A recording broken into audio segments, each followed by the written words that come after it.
Ms. Nell, the Deputy Minister of Cooperative Governance and Traditional Affairs, Ms. Tembi Majola, Deputy Minister of Energy, Mr. Mundli Kungubele, Deputy Minister of Finance, Mr. Trevor Manuel, Chairman of Old Mutual Limited and former Minister of Finance, and Mrs. Maria Ramos, Mr. Saki Similane, the Chairman of the Unisa Council, Mrs. Similane, and all the members of Unisa Council who are present here tonight, Mrs. Mandu Makanya, Mrs. Nonsigalelo Biko, Mr. Nkosinati Biko, the founder and executive trustee of the Steve Biko Foundation, and Mrs.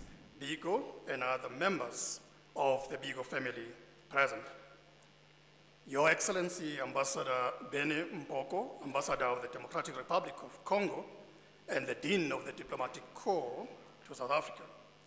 Your Excellencies, Ambassadors and High Commissioners present, Your Majesties, Nkosi Zanelizwe Dalinjebo, Nkosi Xanti Sikau, Nkosi Ahlangene Sikau, Nkosi Mzikoxolo Jali, Princess Mandlakazi Sikau, Nkosana Patrick Nzobi, Mr. Ismail Mkabela, the Chairman of the Steve Biko Foundation, and other members of the foundation present, but also Mrs. Mkabela, Dr. Brigalia Bam, Chairman of the Thabo Mbeki Foundation, and other members of the Thabo Mbeki Foundation present, members of the Unisa Executive and Extended Management, the former Unisa office bearers, starting with Judge Bernard Ngwepe and Mrs. Daphne Ngwepe. Judge Ngwepe is the former Chancellor of Unisa, but also the former Judge President of the North and South Gauteng High Courts. And I want to greet all the members of the judiciary who are with us here tonight.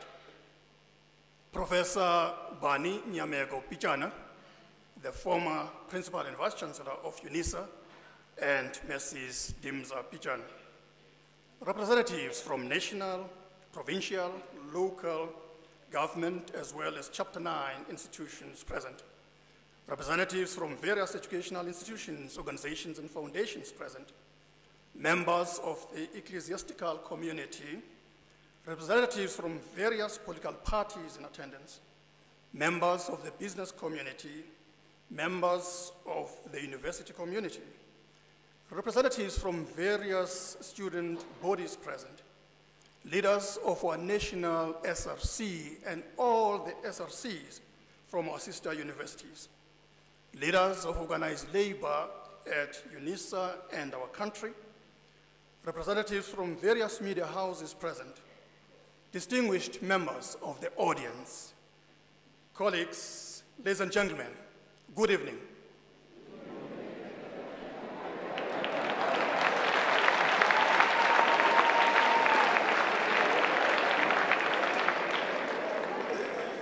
Dumelang bakhayeso, absheng, nda, rialocha, goyenand, molweni, bonsoir. I've got you there. On behalf of the University of South Africa and our partner, the Steve Biko Foundation, I'm pleased to welcome all of you to this historic 19th Biko Annual Memorial Lecture this evening. We embrace you all in the spirit of Ubuntu. Each time we hold these flagship memorial lectures, the country and the world take notice and participate in one form or another in remembering this iconic intellectual and liberation struggle icon, the giant, the tower, Steve Bantu Biko. This tells us that he belonged to his family, he belonged to his community, he belonged to his organization, he belonged to us all. A resounding testimony, if ever we needed such, that his legacy remains timely and timeless. Steve Biko was one of the central figures in the struggle against the apartheid regime. His greatness is attested to by the fact that more than 4 decades after his murder, his voice still reverberates from generation to generation, informing conversations and debates in our country, our continent, and the global community.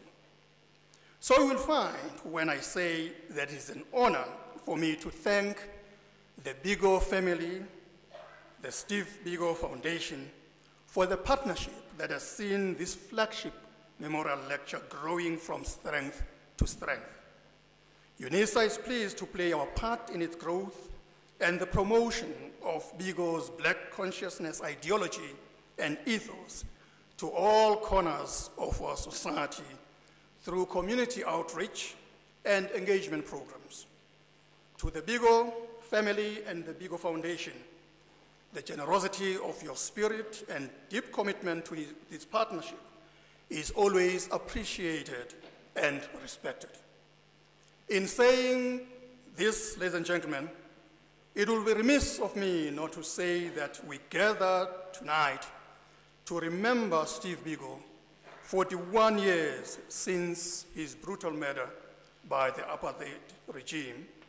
We are also reminded of the recently departed struggle stalwarts, such as Mama Zondeka Sobukwe, Mama Winnie Madikizela Mandela, Brahu Masekela, Minister Zola Squeye, Professor Willie Khositsile, Ambassador George Nene, as well as our iconic photographer, Ndate Sam Zima, and all the struggle icons who departed from this earth this year. So many and so sad.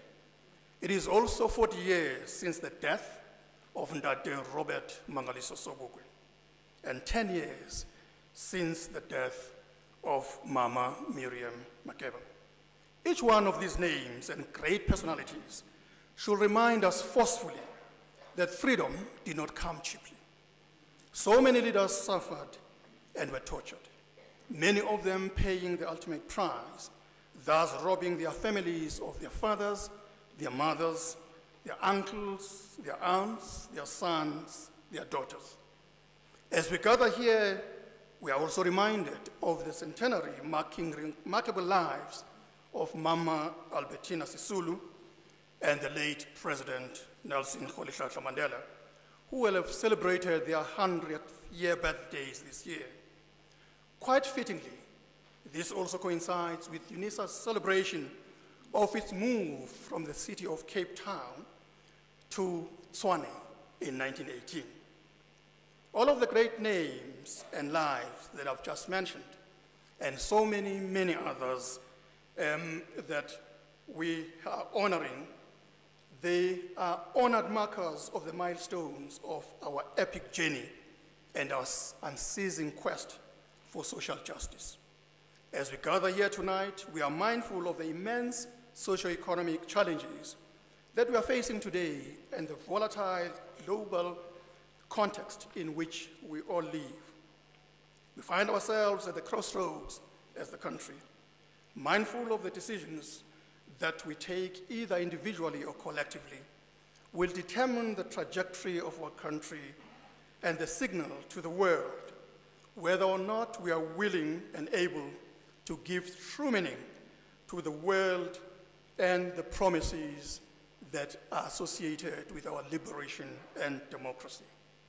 The common theme and voices from our universities, our cities, our villages, our townships, our farms, our informal settlements, is that we cannot underrate social justice and overrate reconciliation.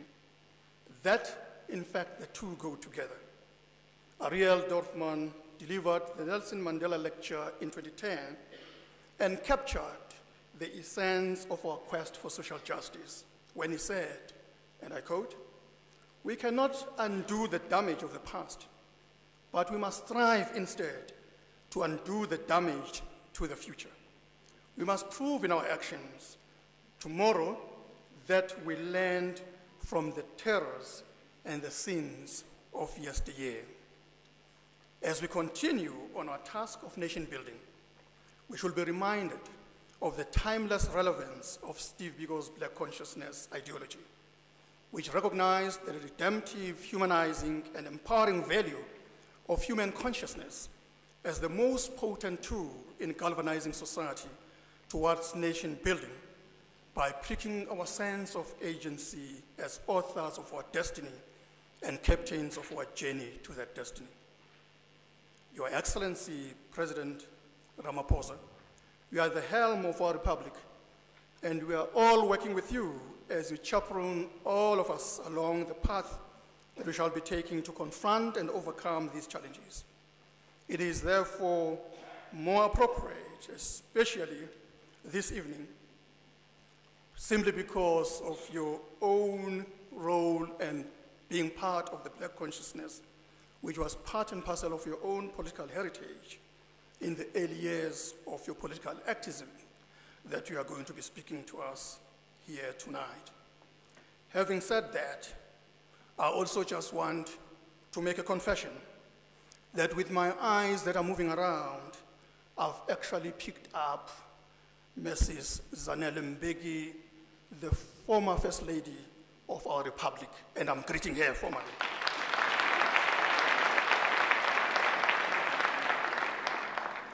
Ladies and gentlemen, we are all invited here tonight to enjoy ourselves because we are going to be hearing from the President of the Republic communicating to us on a journey of reflection on this 19th Steve Biko Memorial Lecture.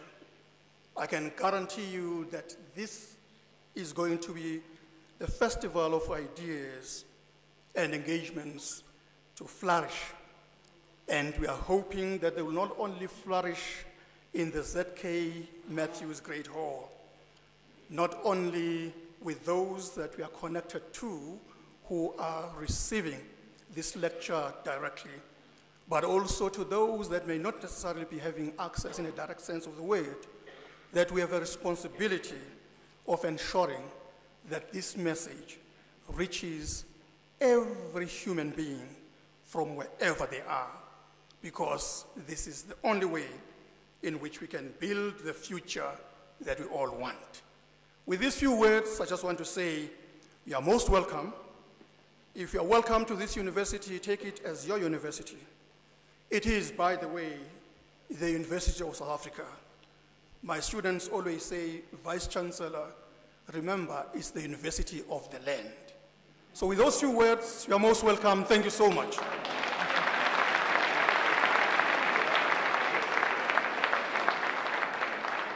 Thank you very much, VC. Let's put our hands again together for the VC.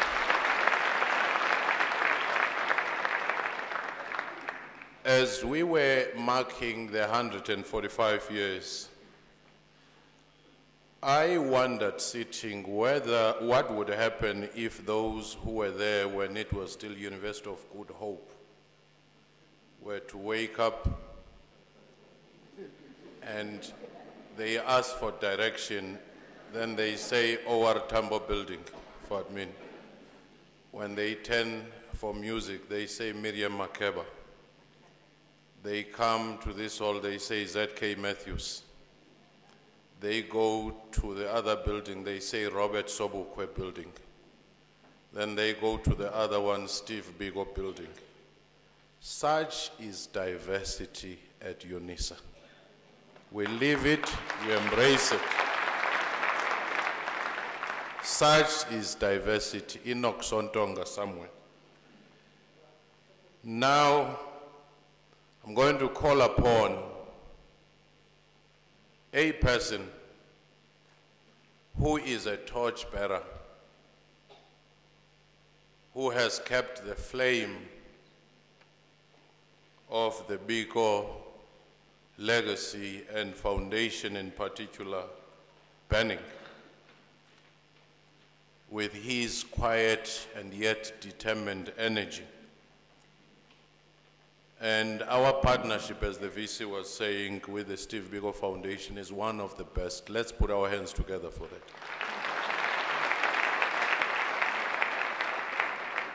it is a gift that keeps on giving. Now I call upon Nkosinathi Biko. Let's put our hands together for Nkosinathi.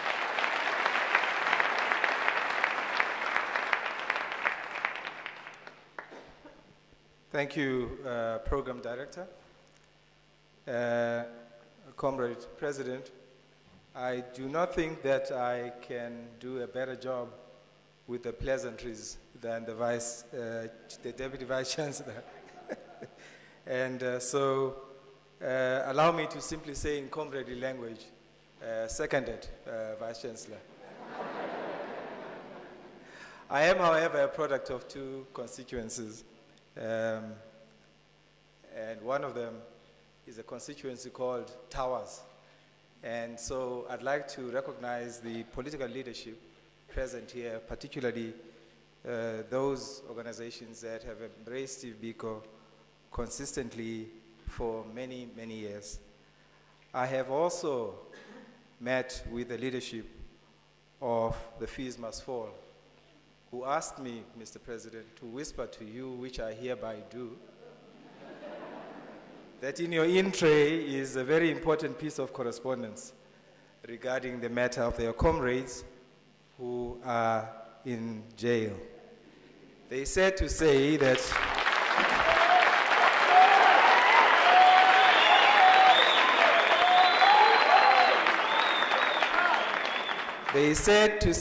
as a former detainee yourself, you will be familiar with the contents of the motivation. Thank you. The 12th of September marked the 41st commemoration of the murder of Comrade Bantu Steve Biko. As usual, we received numerous messages from home, across the continent and the diaspora, and from many progressive forces around the world. I believe that we are represented here by our own political leadership, but they are also representatives of 25 governments that are present with us today. So you are most welcome. We thank each and every one of the originators of these messages. And we also thank the many people who held commemorative events around the country, who created artistic productions, who wrote opinion pieces, who tweeted, called in to radio stations, and who altered their online profiles in salutation. I must also confess that I received a few please call me's. Now, those are also appreciated. It would appear, Comrade President, that even when the rand is low, there is still sufficient social capital, and we welcome those messages. Had Steve Biko lived, he would be 72 years today. The average age of his colleagues who are here in numbers is 70. This is a generation that understood its role. They seized the baton, and they sprinted the nation towards democracy. And we salute those that are present here. One of the messages I received was from Tulani Kanyile, who had this to say: with each passing year, I am forever grateful for the leadership and gift and the example of your old man and his fellow travelers in our country and across the diaspora. They bequeathed unto us an independence, a pride in our heritage, and belief in our innate ability as a people, end quote. Regrettably, we have lost many of these comrades. And as I speak, at least I know of at least 3 of them who are in prison, who are in hospital, and we wish them a speedy recovery. We are, however, comforted in the knowledge that a number of them still have some spring in them, and they will soon express themselves on the dance floor, Goomba style, if you give them a chance. I do suspect that their erstwhile moves, though, would visit great violence on those knees these days. Now, it's not so much the dying of the dance, I think, that we must bemoan. It's the fading of memories. I think it's the abundance of ignorance that we are seeing. And I visited a government department a few months ago and witnessed how veterans were being treated who had gone to process some of their social benefits. Many of these heroes and sheroes of our struggle have not ever shared their suffering, let alone their contribution to freedom and democracy. They have not ever solicited undue benefits. They have no statue dedicated to their honor. They have no street, no bridge, no school, no community hall named or dedicated to them. And they have become blurred images in their communities and in their families. And many will never, ever write a book. When the movie maker, Steven Spielberg, produced the movie Schindler's List, he took some of the proceeds and he conducted an international oral history project and has gone on to record 50,000 survivors of the Holocaust experience. And this project has provided the most valuable archival database to young scholars and historians. And I implore you, Mr. President, that it is in order to consider investing some of our own national resources towards a similar project for our own history in South Africa. And it would seem to me that we cannot delink the why question from the what question.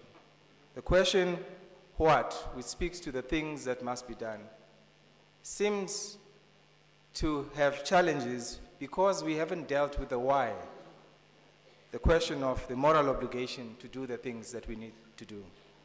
And we watched in amazement earlier this month when we had to chastise a foreign leader who inserted himself in local politics, a person, by the way, regarded by his own people as a person needing rescuing from his own worst impulses. We watched in astonishment as parliamentarians dealt with an offensive ahistorical narrative on the land question, as we saw some of the presentations there. And we were reminded by Eusebius Makaiser and Sizwe Mpofu Welsh, the two young South Africans with beautiful minds, that our commitment to freedom of expression does not create an obligation to extend gratuitous, disproportionate airtime to these voices. The Steve Biko Foundation was established in 2017. It uses history and heritage as a basis for promoting citizen agency. And one way we have elected to celebrate this year is to bring together the 70s generation in King Williamstown in the second week of December. There are three objectives. The first is to conduct dialogue. The second is to conduct the first lot of oral history interviews with a special focus on those who are seniors, and there are many of them who are already in the age group of about 80 or so. And the last purpose is to Gumba. So I'm going to ask you to please spread the word, and as you go back home, look at your KISS, your archives, your family albums, and see how it is that we can organize ourselves towards this project. I'm also going to ask you to bring your best set of needs for the day. Next Monday, the foundation turns 20. And I wanted to commend the young men and women who have kept it going for the many years. I want to also thank the board, Mr. Mkabela, my chair, Mr. Millard Arnold, Professor Huapa, and Mrs. Biko, who have climbed many a hill together, but who remain invigorated. I would like to pay a special tribute to Mrs. Biko. As we gather here, elsewhere in the country, in the town of Robert Sobukwe in Kimberley, the National Heritage Council has a different event at which they are honoring her. She is a recipient of the Ubuntu Award for the year 2018.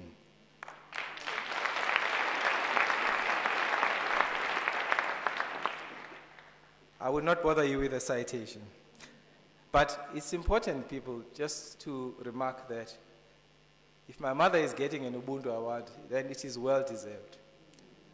I have an uncle, he is now late, Dr. Mashalaba was his name, who when my father sent a group of negotiators to negotiate for a hand in marriage, was rather disturbed by my father's shabby shoes. He was a snobbish fellow. And little did he know, though, that those shoes would carry my parents not only beyond the threshold, but on a journey of infinite miles. And he would introduce her on this journey as my woman, the ultimate embodiment of Black is Beautiful. So we have witnessed you, Mandlovu, honoring him for many, many years.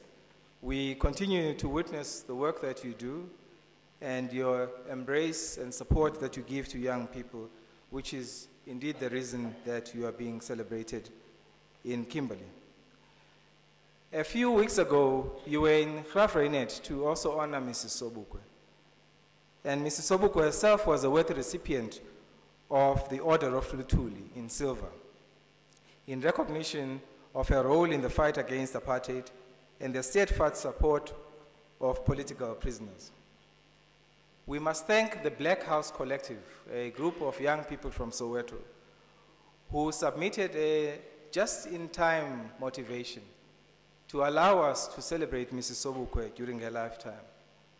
For many years, the nation has decried the absence of the PAC and the legacy of Robert Sobukwe from the place of honor in South Africa, as it has Azapo, Steve Biko, and many others. Now, when an outstanding player in a professional team is selected to play in the national squad, he or she carries the national flag as much as the aspirations of the club. And however much this may frustrate the club and its own plans. Now, Comrade President, you did very well in honoring Mrs. Sobukwe with a state funeral. She is a national asset. It was the correct thing to do.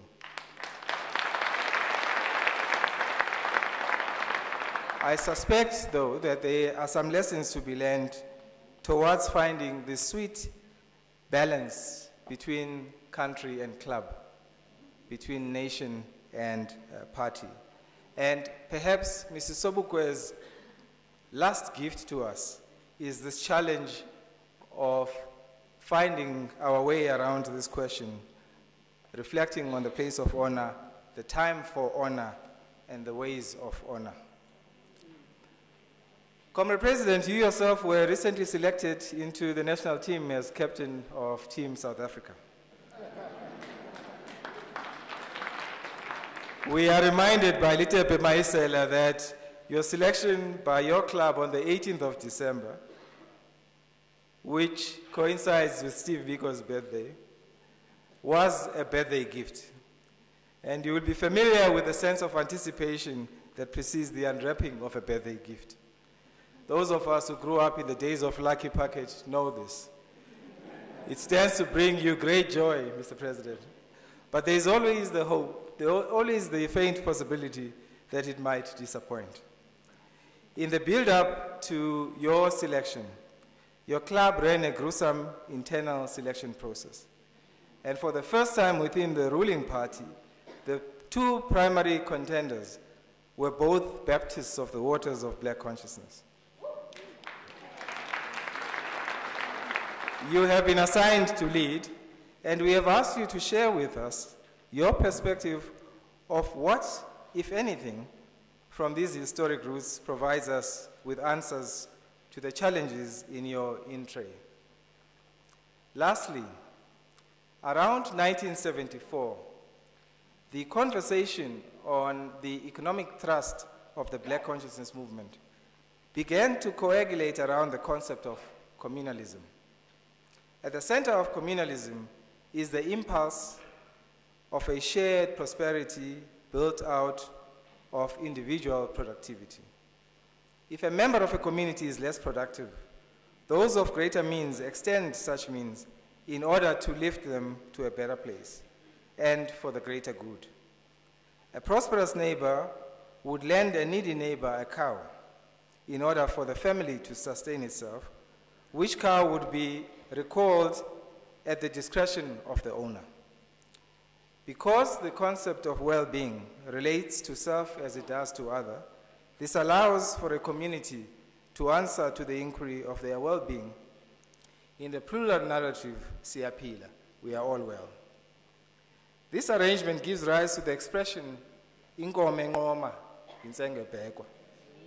You milk the lone cow with the occasional peep over your shoulder. As an avid cattle farmer, Mr. President, you will know that a cow yields best when it feeds best. Yehlisa. A wise, needy neighbor will be concerned with more than just today's meal. He will head the cow to green pastures in order to safeguard the future meals. Most importantly, he will breed the cow such that its offspring improve the resilience of his community and that his debt is soon settled and the favor extended. Every 5 years, political parties become the needy neighbor. They seek a mandate from the citizens. We are approaching such a window in the not so distant future. We have been here before, and we have lost many a cow. We anticipate that this time, the gift box contains a gift of wise leadership. We anticipate that the various clubs will avail the best the league has to offer towards the formation of a national team. We anticipate that the national captain will fly the national flag.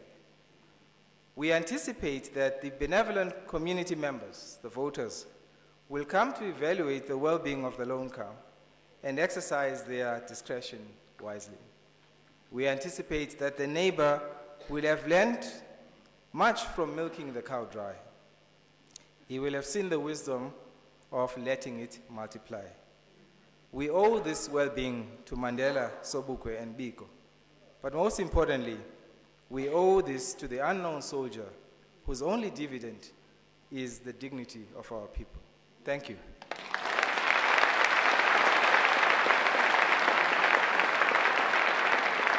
Wow.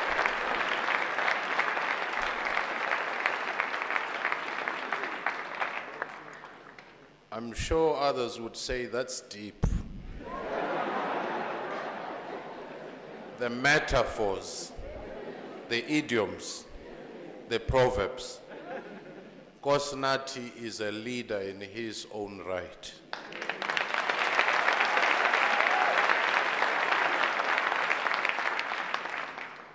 And a tribute to the mother. Igama lamakhosikazi. Igama lamakhosikazi.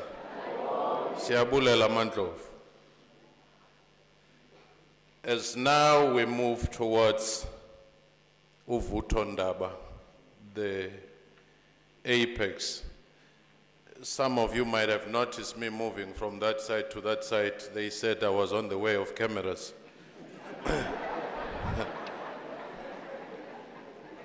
I've always been warning camera people, all those who come to see me, they produce the paper, they say a white balance, and I ask them, when are we going to have the black balance? Because this is the problem. Said your sector won't transform as long as you are always trying the white balance. Without any waste of time, I'll now invite our Vice Chancellor once more to present to us our keynote speaker, our Vice Chancellor, Professor Mokanya. Let's put our hands together for him.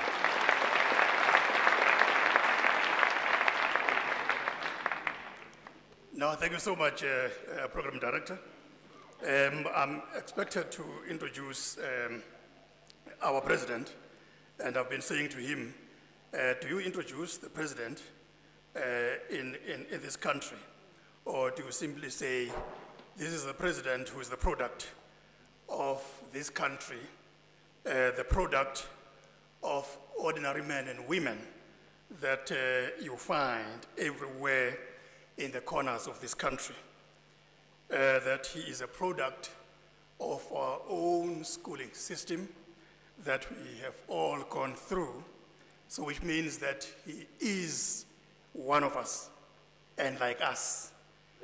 But the main thing that I just want to share with you is that President Cyril Ramaphosa studied with this great university, Unisa.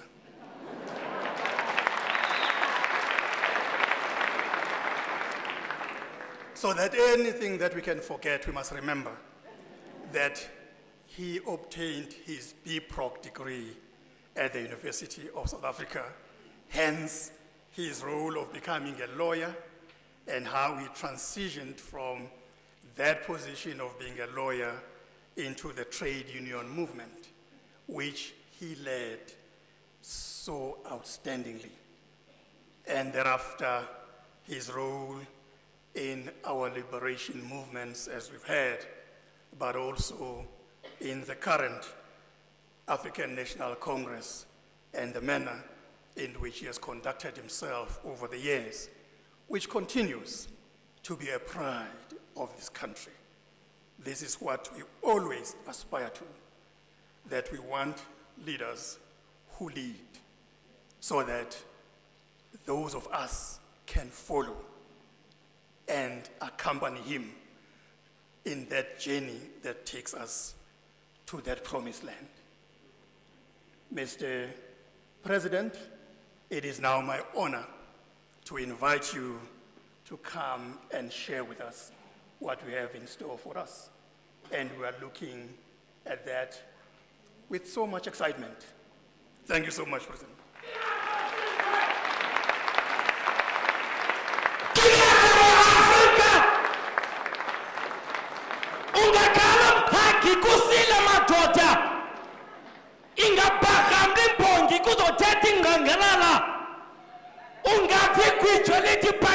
Ramaphosa uyazi njengoba ixesha lifikile adibizwa ndingezi adithunywa ndingayi thuma mina mongameli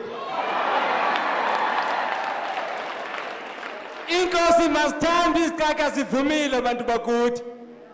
Mr. President, the chosen one, Mandela's choice for president, the negotiator, a graduate of this university. A true definition of what's meant to be yours will always be yours. Cyril, the most important meal of the day, no conflicts. Mongameli, izinto azimtaka ngika, ikati leleziko, imisebenzi dololo, ukuze siphumelele, kufuneka simanyane, kufuneka sibe ngumuntu omnye, kufuneka sibophe ibhanti, kufuneka sisinde ngogoloza siqale ibhafalo.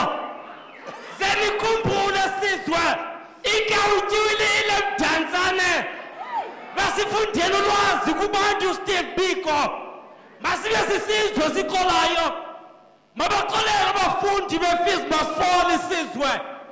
Yolonto ndisithi ke kulamhlanje. Mongameli, uchaba lixesha. Abatshene. Phakama Ramaphosa ixesha lifikile.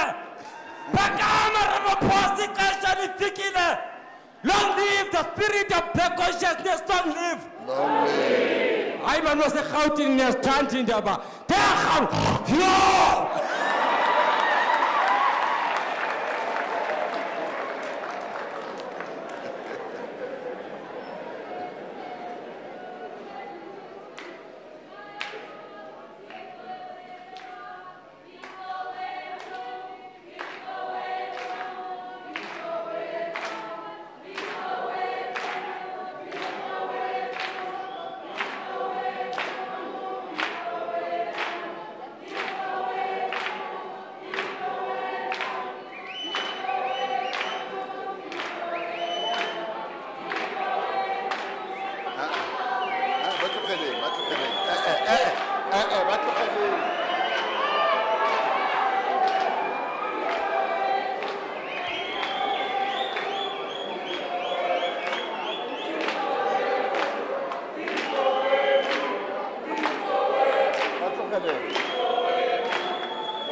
has been made, please, may we,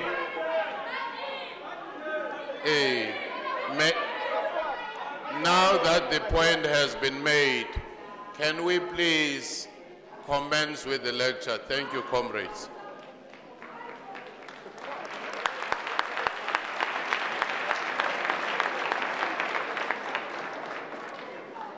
Program Director, Dr.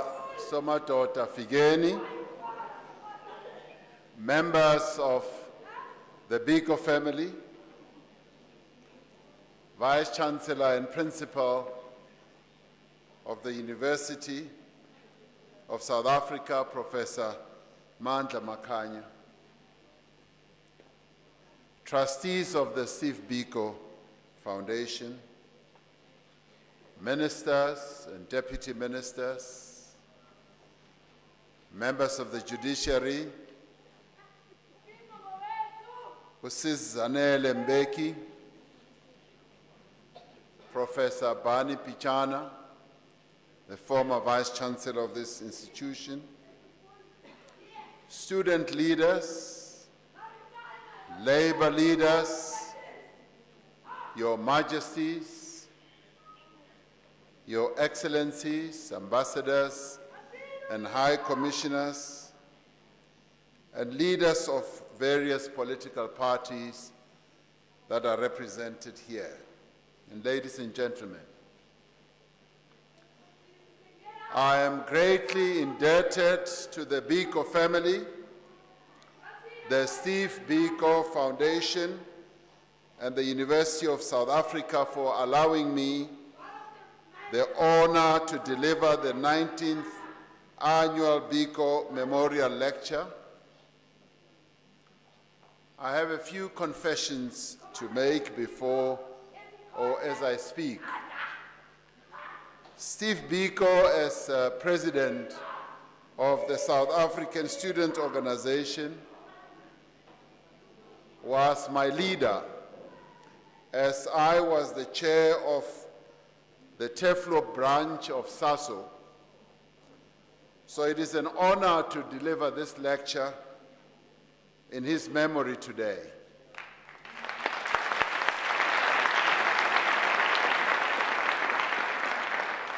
I never got to meet Steve Biko, but I had lived in the hope that as a branch chairperson of his organization at the University of the North, that I would meet him when he comes visiting our branch. I'm sad that it never happened. He and other leaders of SASO decided on a campaign to have us celebrate the victory of Frelimo in Mozambique in 1974. Well, their decision got me arrested for organizing the pro-Frelimo rally. So I have a bone to pick with Steve Biko. When I meet him, I will pick this bone with him that he got me arrested and finally expelled from my university before I could get my degree. Hence, I finally had to come to Unisa.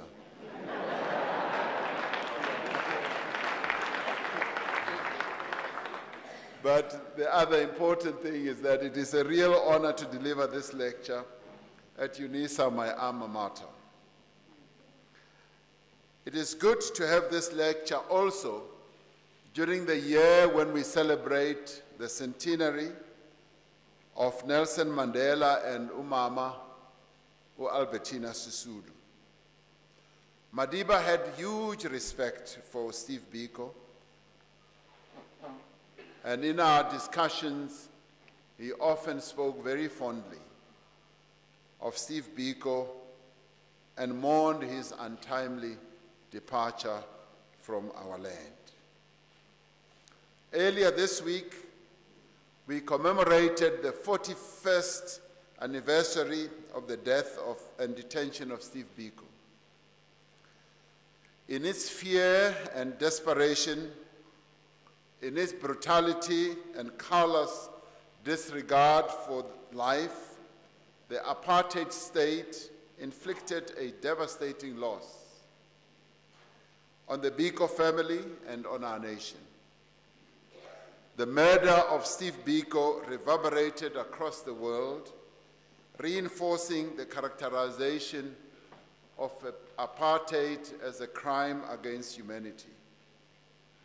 In the week that we commemorate a cruel death, we also honor and celebrate a truly remarkable life. A life that was cut too short, too young. It was a life dedicated to the pursuit of freedom, of equality, justice, and truth. It was the life of a great but humble revolutionary who fiercely rejected the false hierarchy of races. He spoke with a burning eloquence of the essential humanity of all people. He understood that the system of apartheid was predicated on the delicate lie of white supremacy and black inferiority. He knew too that this lie was perpetuated by those who sought to preserve white economic privilege at the direct expense and to the exclusion of the black majority. The philosophy of Steve Biko was fundamentally the antithesis of this lie. It was about establishing the principles on which a new and more humane society would be established in our country. He made this very clear when he said, "We have set out on a quest for true humanity, and somewhere in the distant horizon, we can see the glittering prize. Let us march forth with courage and determination, drawing strength from our common plight and our brotherhood.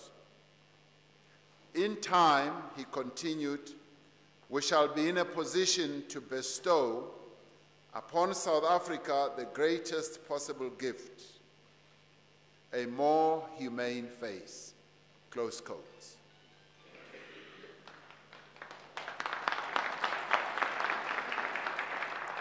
But where did this all come from? We can ask ourselves. Ian McQueen writes in his book, Black Consciousness and the Progressive Movements Under Apartheid. And he writes that Black consciousness movement was a protean movement, the product of its time. The movement drew from diverse trajectories of the ideas molded to fit a purpose, to resuscitate Black pride and to generate a renewed project of political empowerment. Black consciousness emphasizes the way of life which those oppressed by apartheid should adopt to embody a liberated mind, close quotes.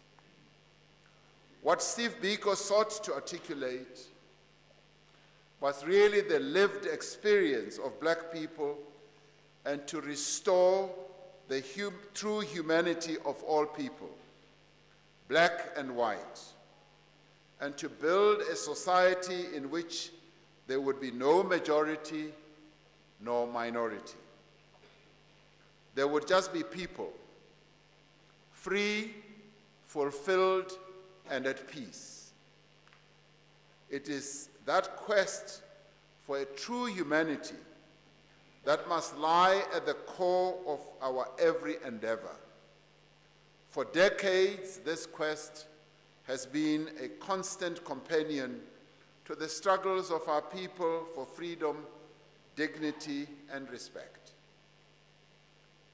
It was present at the formation of liberation movements, during the campaigns of defiance, during the strikes and stayaways and armed resistance that our people embarked upon. It is found within seminal documents like the African Claims, the Freedom Charter, in the writings of Pixley Kaisa Kaseme, Sol Plaatje, Alex Laguma, Bessie Head, Steve Biko, and many others. Now, in another time, under different circumstances, as we confront new and sometimes unexpected challenges, we are driven by this goal. To succeed, we must start, as Steve Biko did, with affirming our own sense of self. Biko taught us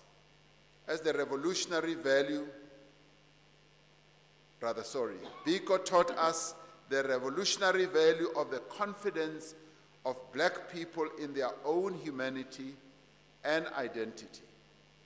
He spoke of the debilitating effect of centuries of colonialism and oppression on the psyche of black people, making them complicit in perpetuating a sense of inferiority.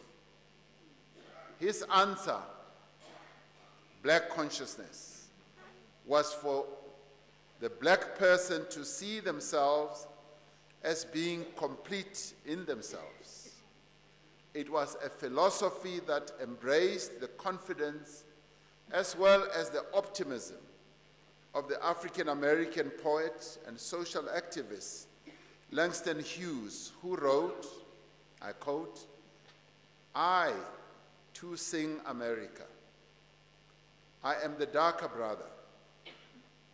They send me to eat in the kitchen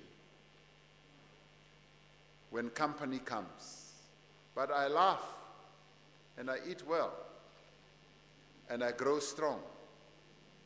Tomorrow I will be at the table when company comes. Nobody will dare say to me, eat in the kitchen. Then, besides, they will see how beautiful I am and be ashamed because I too am America," close quotes.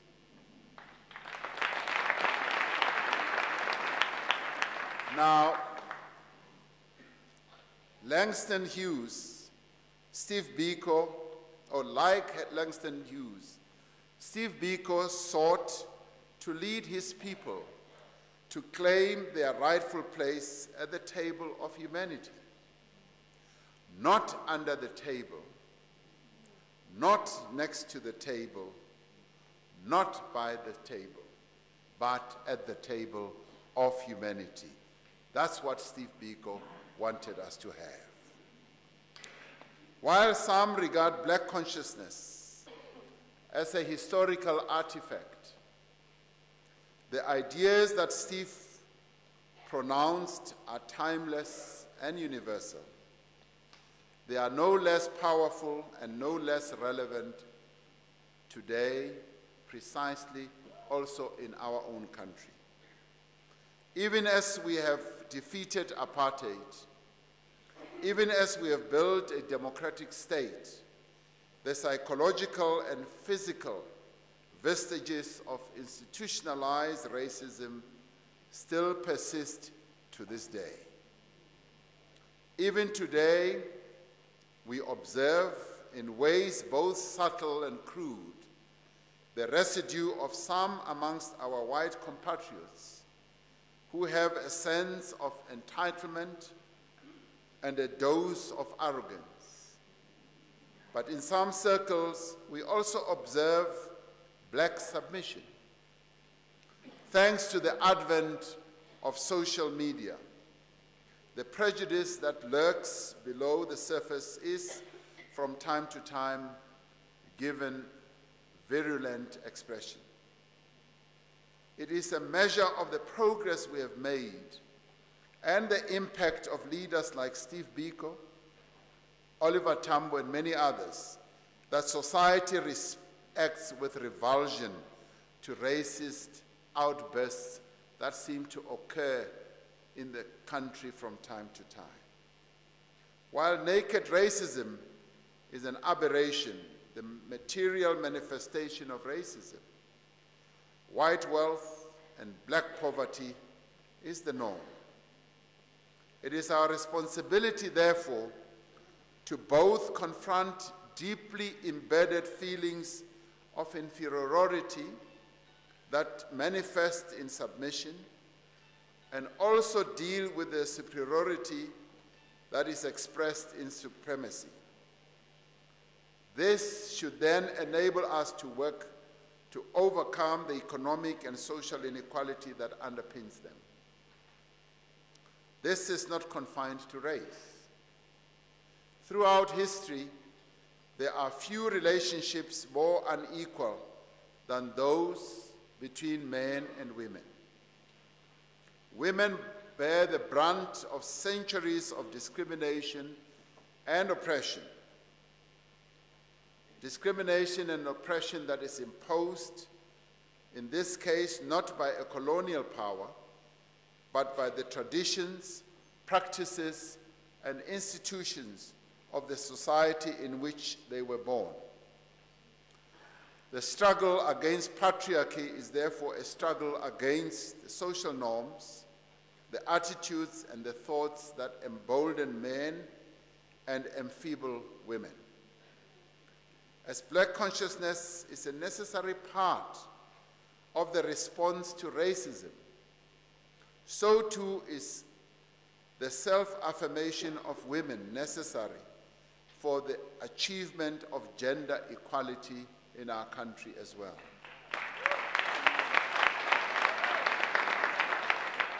The assertion by women of their own power and their own agency is the foundation on which we must work together to eradicate all forms of manifestations of patriarchy.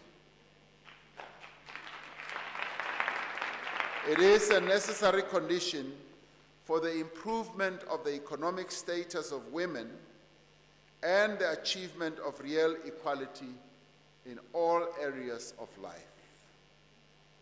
Our quest for a true humanity requires that we should address the inequality between men and women and bring it to an end in our country, in our lifetime as well.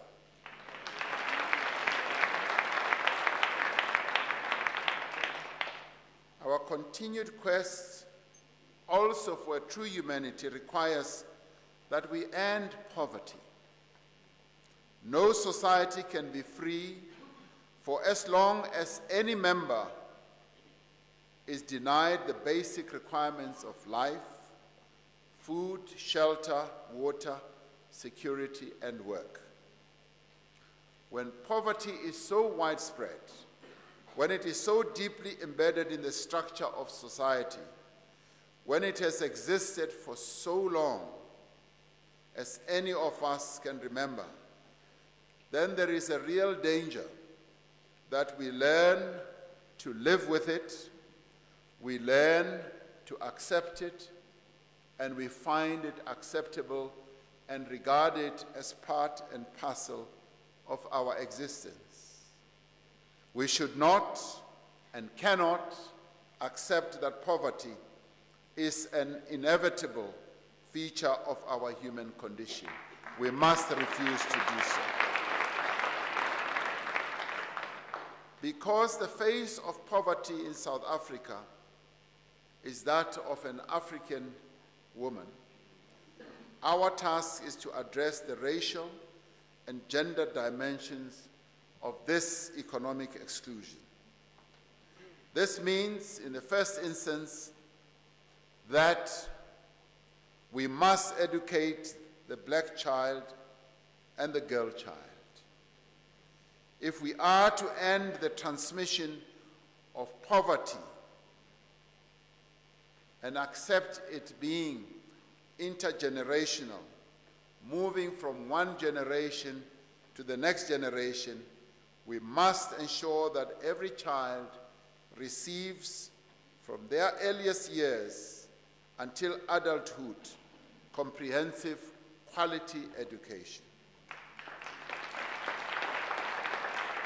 This is the reason why we have invested so extensively in early childhood development and why we have made higher education free to the children of the poor and the working class.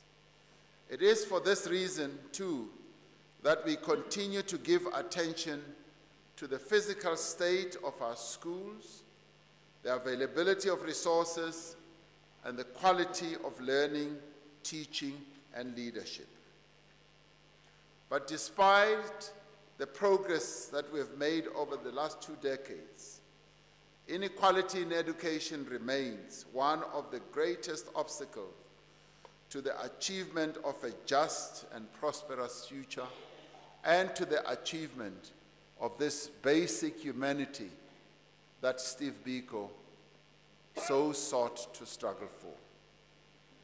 The fault lines of race, gender, class, and geography are nowhere more distinct than in access to a decent education.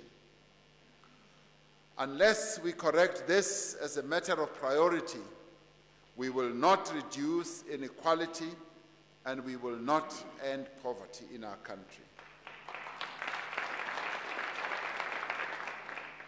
This requires a shift in social mindset, where few things are valued more than knowledge and learning, where parents, relatives, friends, and neighbors take a keen interest in the development of the young mind.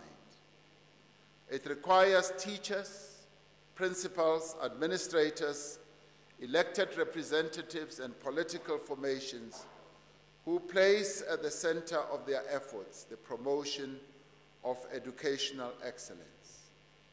We must be a society where the burning of a school, the trashing of a library, is a great affront to our sense of moral purpose.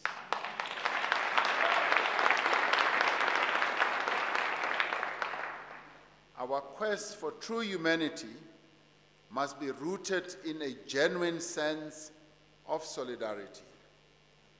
For the last 3 centuries, the history of our country has been defined by deprivation of the many to enable the enrichment of the few. Today, our people continue to live that history. The shadow of that history continues to dog our people on a continuous basis. Millions live without work, without land, without security, without opportunity. And yet our Constitution, which is readily embraced by all South Africans, enjoins us not only to recognize the injustices of the past, but also to ensure equitable redress of historical inequity. Since the advent of democracy, we have progressively directed resources towards meeting the needs of the poor, providing assets in the form of land and houses, equalizing spending on education, health and social grants, and investing in infrastructure in previously neglected areas. We have enacted legislation and implemented policies to improve the representation of Black people, women, and the disabled in the economy, to encourage the development of black and women entrepreneurs, and to increase black ownership of the economy. These efforts have met with some success, not full or total success, but have not done nearly enough to reduce inequality or overcome exclusion. We are therefore called upon to embark on an extensive program of fundamental redistribution that will close the gap between those who have and those who do not have, between white and black, and between men and women, and between rural and urban as well. It requires the involvement of all within our society, with those who have most been prepared to make the greatest contribution. It requires a recognition by those who are the beneficiaries of decades of racial privilege that they have both a responsibility and a vested interest in ending privilege and effecting redress. This has to be a national task, and it is pivoted around a value that Steve Biko promoted so well, solidarity. And it is in this regard that we call upon our compatriots, those who have become so well endowed, to reach out to those who are still right at the bottom. And this is a moment that this country should come together, whether we're talking about land, whether we're talking about opportunity. This is the moment that is called for people to act in solidarity. Inequality severely constrains our ability as a country to realize our potential. It limits our growth, perpetuates hardship, and promotes instability. We must therefore become a society that is defined by solidarity, not by competition. We must become a society that is defined by compassion and not by selfishness.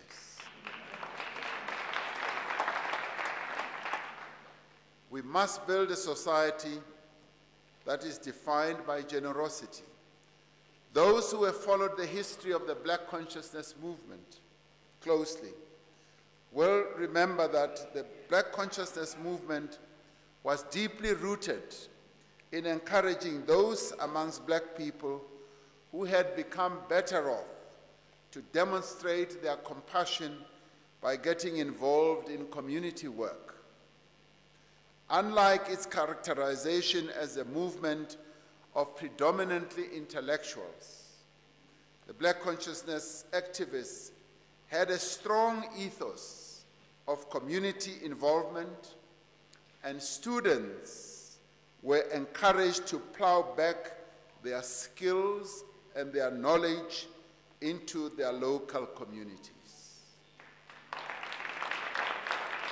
A practical expression of this was how the Black consciousness movement went around setting up a number of community-based facilities, be they clinics and a number of them, in the deep rural areas of our country to empower our people. Dr. Mampele Rampele was at the cutting edge of this development as she, as a doctor, set up a clinic in one of the deepest rural areas to serve our people as a medical graduate. This has to be applauded. And one wishes that that ethos could come back. One wishes that that ethos of giving back could come back, particularly among the young people of our country, that once they have been endowed with an education, and those amongst us who've become endowed with progress and who have succeeded in our lives should be filled with a sense of generosity and be able to plow back and to give back. Today, as we celebrate Steve Biko's life, this for me has come back very prominently to memory, that this is what Steve Biko was also very much about, what many people do not realize.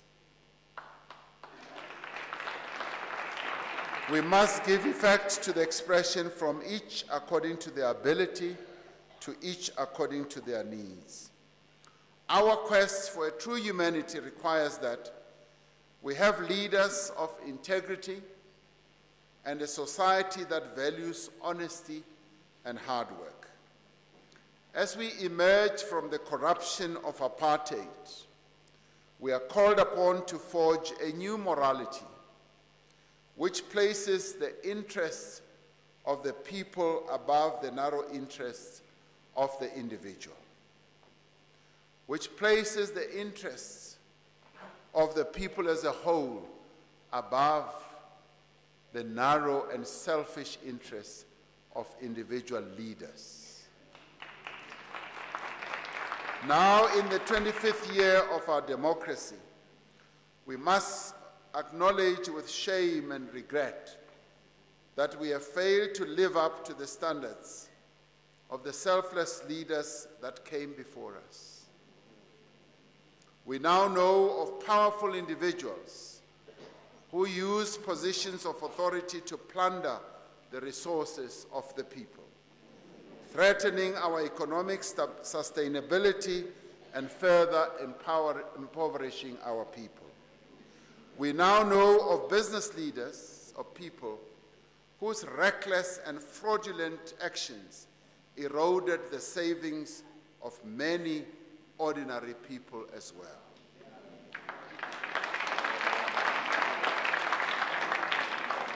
Astounded as we are by the devastating audacity of one family and their associates, we should not be blinded to the corruption that has taken hold in many institutions across government.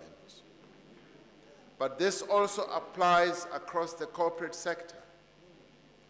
This requires firm, decisive, and united action. We have begun the work, but there is still much more to be done. Commissions of inquiry, disciplinary hearings, criminal prosecutions, and lengthy prison sentences are necessary instruments to tackle this scourge.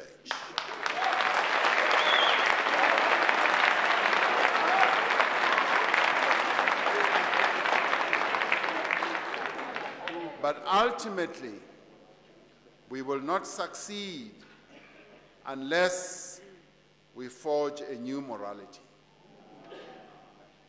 We need leaders who serve with diligence and commitment, seeking neither advantage nor undue rewards for themselves.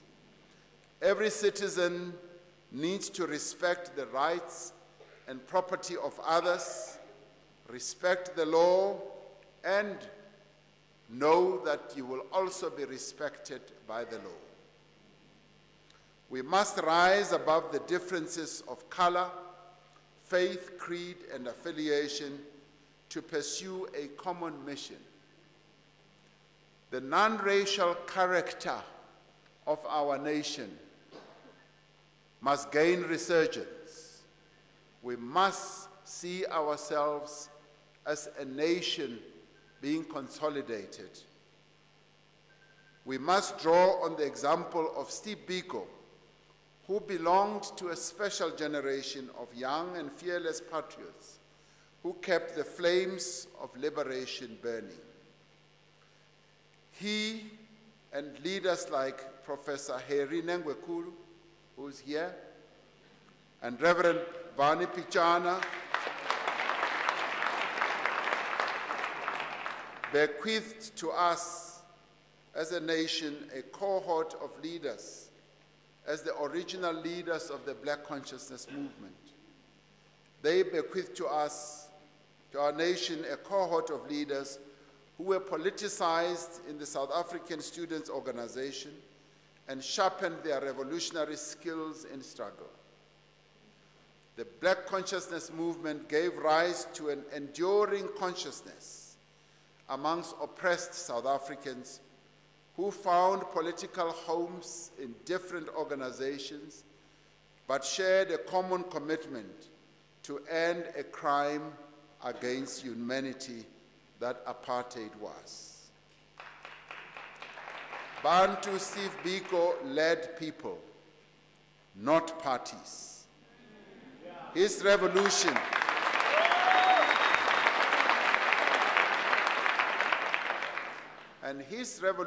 was that of the mind, not one of membership.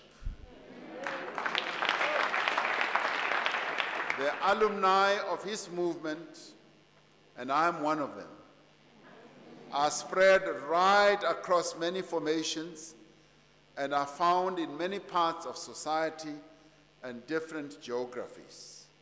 Steve Biko was a selfless revolutionary whose epoch-defining ideas contributed significantly in making South Africa what it is today.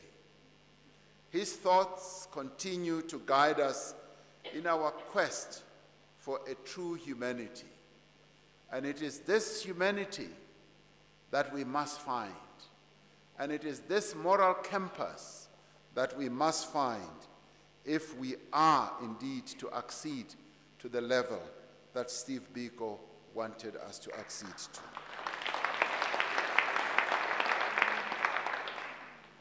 This is the time for us to march forth, as Steve Biko called on us to do, with courage and with determination, to bestow upon South Africa the greatest gift possible, a South Africa with a human face, a South Africa that has embraced humanity, a South Africa where all of us feel that we are regaining our humanity as a nation and as a people. Thank you very much.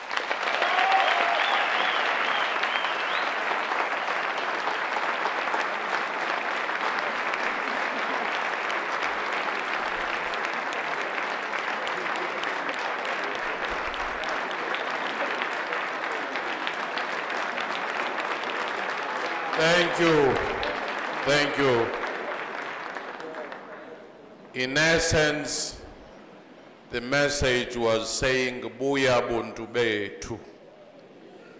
Let our humanity be restored and human solidarity without wasting time. I'll call upon the cohort of that golden generation to come forward to give a token of appreciation to our keynote speaker. You heard from the keynote speaker himself saying he studied here, so it's not a name-dropping thing. And Professor Nengwekulu is here with us. He was with Steve Biko. And Professor Pichana was here with us. I'm not name-dropping. I'm just Unisa shining. So I'll call upon Professor Pichana, Professor Nengwekulu, and our chairperson of council and the VC to come forward together with Unkosnati, handing over that token of appreciation as the last part of the lecture itself. I do know that at times I've pronounced on a gift only to find that it's still in a factory or the artist is still finishing an ear or something. but I'm hoping that the synchrony this time around is well placed. So let's call upon Professor Pityana, Professor Nengwekulu, the VC, the chair, and these are the people who lived, who plotted, who planned with Steve Biko.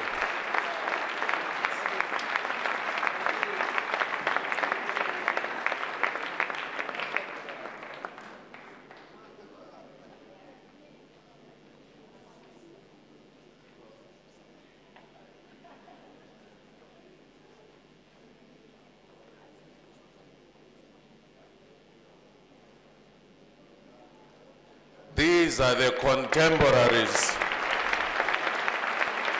that golden generation.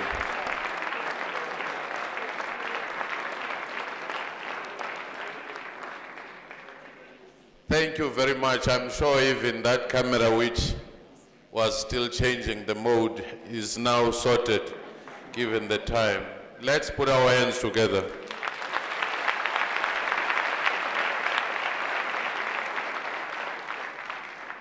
I'll now ask us to remain standing as we allow our dignitaries to exit, and then thereafter we will also exit. I can assure you the meal is the same in all 7 points.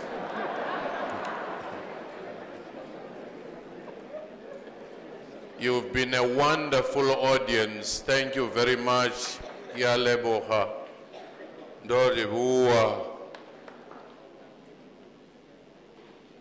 Thank you very much. And for those in Brazil, obrigado.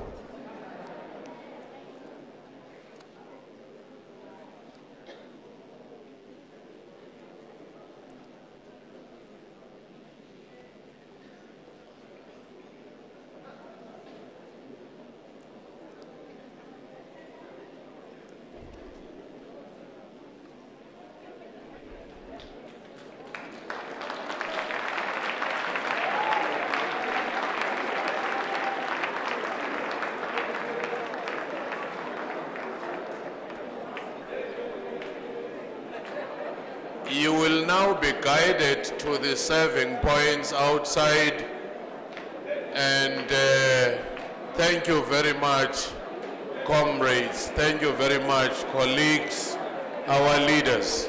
Thank you. Now the lecture has come to an end.